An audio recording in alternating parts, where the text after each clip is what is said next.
Nvidia's earnings shocked NVDA stock investors. It sent bulls leaping for joy and sent bears scrambling to cover their shorts. Not only did Nvidia beat on both earnings and revenue expectations, they also forecast something shocking that left a lot of people scratching their heads, but also left a lot of excitement in the air.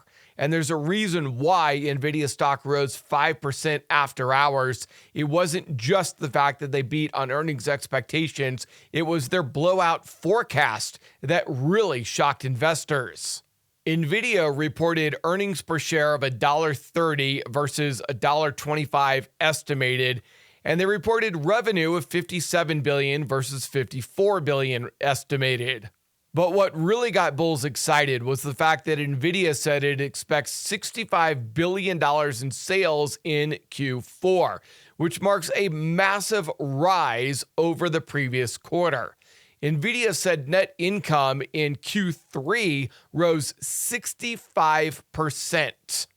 And as Jensen Huang said on the earnings call, it is absolutely insane that the largest company in the world can continue to grow revenues by 65% per year.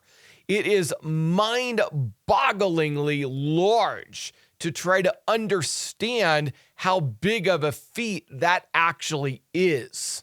Now, as of the recording of this video, Nvidia was trading at around $195 per share. And I can tell you that compared to the PE ratios of some other tech companies and mega cap tech companies, Nvidia appears like a very cheap stock right now. In fact, I would even go as far as to say that Nvidia is the most undervalued stock in the stock market based upon their most recent earnings. However, if we compare Nvidia on a long-term historical standpoint, Nvidia actually appears quite expensive. And because of that, we could see NVDA drop by as much as 50% if we enter a major bear market. So if you think that the stock market rally is going to continue and you think stocks are going to go up and possibly hit a new all-time high by the end of this year, then Nvidia is clearly the best stock to buy right now. It is certainly the most undervalued tech stock in the market.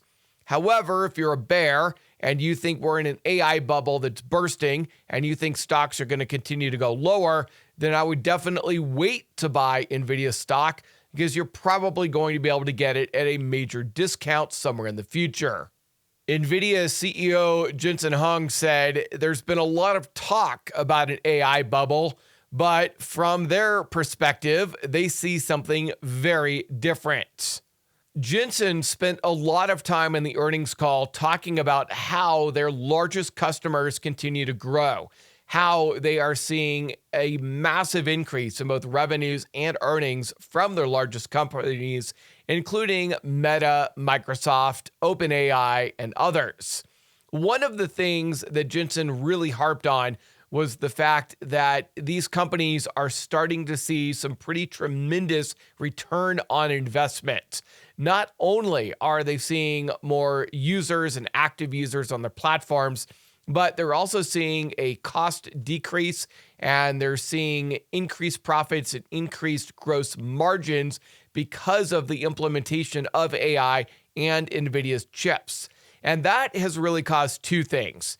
One, it has caused these companies to continue to invest in NVIDIA's chips and buy more chips, as well as set the benchmark for buying their newest chip, which is coming out next year. And it has also had a side effect where it has caused other companies that are not yet in AI to decide to get into AI. And as a result, new companies are starting to buy NVIDIA's chips as well. So NVIDIA is not only seeing continued growth from their existing customer base, they're also seeing new companies come in and buy NVIDIA chips also. And because of both of those things, Jensen does not see the stock market in an AI bubble. What Jensen sees is the stock market in the very beginning stages of a massive AI boom. Now, of Nvidia's $51 billion in data center sales, $43 billion of it came from compute, or the company's AI GPUs. Networking accounted for $8 billion of their data center sales. And this is where we are starting to see some of the partnerships and some of the investments that NVIDIA has made into other companies really start to pay off. What we are seeing is not only an increase in NVIDIA's sales of their chips, we are also starting to see that about 15% of their revenue is coming from networking. That is building out the data centers and the wiring and the infrastructure to make their chips work and operate. So as we look at the future of NVIDIA stock and the future of their growth, we have to consider not only their GPU chip sales, we also have to consider some of the partnerships that they're making with building out the networks with a lot of their largest customers. And it really is those investments where NVIDIA really sets the bar. And this is something else that Jensen said on the earnings call, in that he's separating NVIDIA from competitors like AMD. When AMD is going out and they're working with companies in order to bring on new customers and try to get extra chip sales, what AMD is doing is they are taking on a lot of debt in the other companies to finance those chip sales. And they're also giving up some of their own shares, which is hurting AMD shareholders. NVIDIA takes a very different approach. NVIDIA actually invests in the companies that they are selling chips to. So not only are they providing financing and the chips, they're also gaining shares and partnerships within these other companies, which is, instead of decreasing shareholder value, it's increasing shareholder value. And on a side note there, NVIDIA did say that they're going to continue to do buybacks for at least another year, which will further increase shareholder value. So not only are NVIDIA's customers growing, which in turn is causing NVIDIA to grow, but shareholder value is increasing due to both share buybacks and investments in the companies that NVIDIA sells to. Surprisingly, NVIDIA's growth has been stalled by the fact that their cloud GPUs are sold out, as well as a handful of other GPUs that are completely sold out. The company has struggled to make sales on chips that they simply cannot deliver. And there was another thing that hurt NVIDIA for the past quarter and is probably going to hurt NVIDIA next quarter as well, and that is the ban on chip sales to China. NVIDIA said that it was disappointed that it cannot ship current generation Blackwell chips to China. Although the company got export licenses for the H20 chip, Chris said that only had about $50 million of sales during the quarter. Chris went on to say sizable purchase orders never materialized in the current quarter due to geopolitical issues and the increasing competitive market in China. As a result, when it came to the Q4 forecast that NVIDIA gave, they gave a forecast that excluded sales to China. Now, NVIDIA also excluded something else in their forecast, which was kind of shocking. When NVIDIA gave their Q4 forecast, they forecast continuing 65 to 70% revenue growth in Q4. They also forecast that their gross margins would remain at around 70%. Now, all of that was pretty much in line with expectations. And it's a little bit shocking that NVIDIA forecast a Q4 that was in line with expectations. On the other hand, that forecast excluded a large portion of NVIDIA's market. And that portion of NVIDIA's market are their older GPUs that are about 6 years old at this point that are still selling extremely well. There's been a lot of talk about NVIDIA's chips expiring at about 3 years, or having about a 3-year lifespan before they would be no longer marketable. However, what we're seeing is companies are still buying chips that are 6 years old when it comes to AI, some of these smaller companies. And that's a really good thing for companies like Meta and OpenAI and Microsoft and others, because it means they're going to be able to sell the chips they're buying today at a lot higher price in the future, which means their return on investment is a lot higher than was previously expected. So when we look at companies like Tesla, XAI, OpenAI, Meta, Apple, and a lot of the other companies that are investing in NVIDIA chips, it looks like their return on investment is going to be a lot better. And that means that share prices in all of those companies should go up as well. It also means that NVIDIA is more likely to make sales on future chips if companies are going to be able to do a much slower rate of their cost going down over time. Their amortization schedules are going to be extended, which in turn is going to improve their balance sheets and in turn improve their ability to invest in future NVIDIA chips.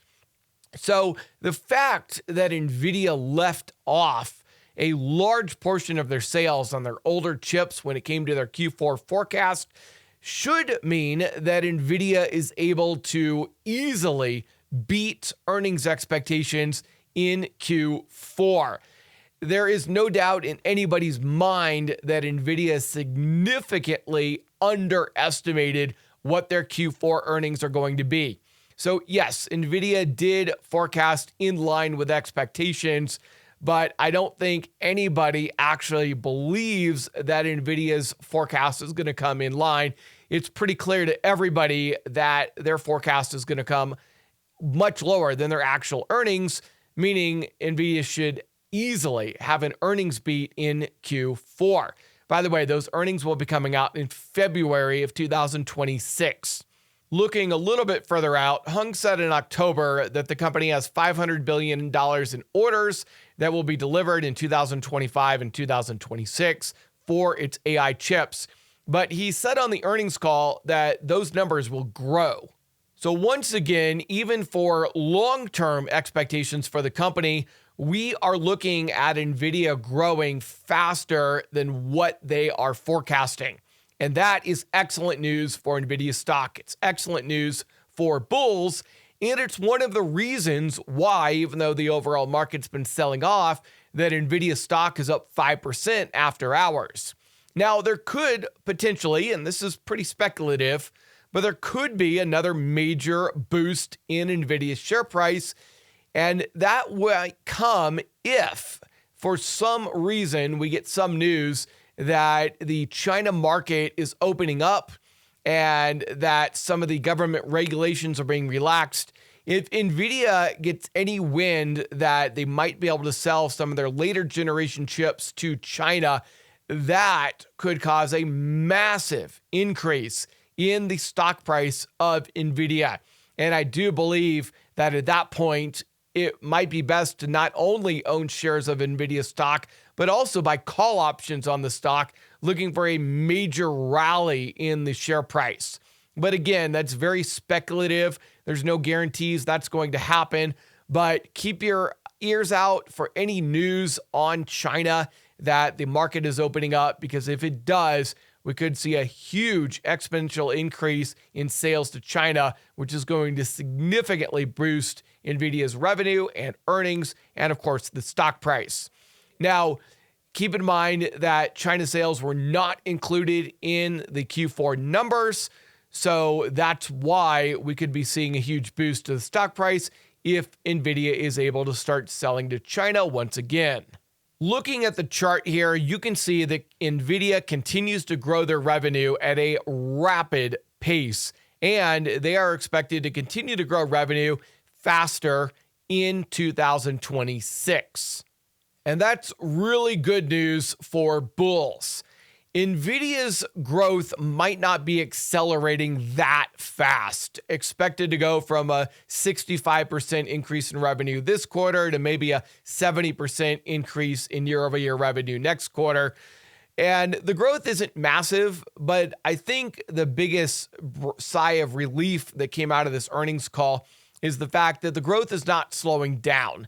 It's actually still maintaining a very rapid pace, which is unbelievably difficult for the largest company in the world to do that. And it's really good news for NVIDIA shareholders. So what do I think NVIDIA stock is going to do in the future? Well, the first thing that we have to understand is that NVIDIA stock is up 5% after hours as of the recording of this video. And NVIDIA currently makes up about 14% of the NASDAQ and 7% of the S&P 500. That alone has caused the NASDAQ to go up about 1.4% after hours and the S&P 500 to go up 0.8% after hours. And it's all due to NVIDIA stock rising by itself. Now, there's a lot of talk about the fact that NVIDIA has come out with this major earnings beat, that this is going to kickstart and restart the rally that we've seen for the past 3 years. And there's a very good chance of that happening. In fact, if some of the economic data starts coming out good, and we do in fact get that September rate or the December rate cut, then I would expect us to reach new all-time highs by the end of the year. And we should expect NVIDIA stock to rise massively, especially to new all-time highs, and who knows how much higher. But there is a word of caution, and that is the fact that with the government shut down, we have gone without economic data for over 2 months now. And on Thursday, the September jobs data is going to be released. And that could either kill the rally that is now restarted, or it could boost it and cause it to go up even faster. It's really going to come down to whatever those September job numbers have to say. Unfortunately, the October job numbers will never be released. And really scary is the fact that the November jobs numbers are going to be released on December 10th, which is the same day as the FOMC meeting. So there is a huge amount of uncertainty over the next 4 weeks as to what the overall stock market is going to do. And it is going to depend heavily upon the Federal Reserve and what they do, as well as the economic data that's coming out. Now, regardless of whether the stock goes up or down, regardless of whether the overall stock market goes up or down, we are making a ton of money in the Stock Dads Discord. I'd love to have you in there, show you the trades that we're making. You can copy our trades if you want to and come in there and try to make money with us. I told you about Amar trying to turn $1,000 into $10,000 for the second time in a row. He is well on his way to doing that, but it's still very early in this challenge, and it's not too late to get in and try to turn $1,000 into $10,000 with us, just like we did 2 months ago. If you're interested in joining us in the Stock Dads Discord, you can sign up at weprofit.io/stockdads. That's weprofit.io/stockdads.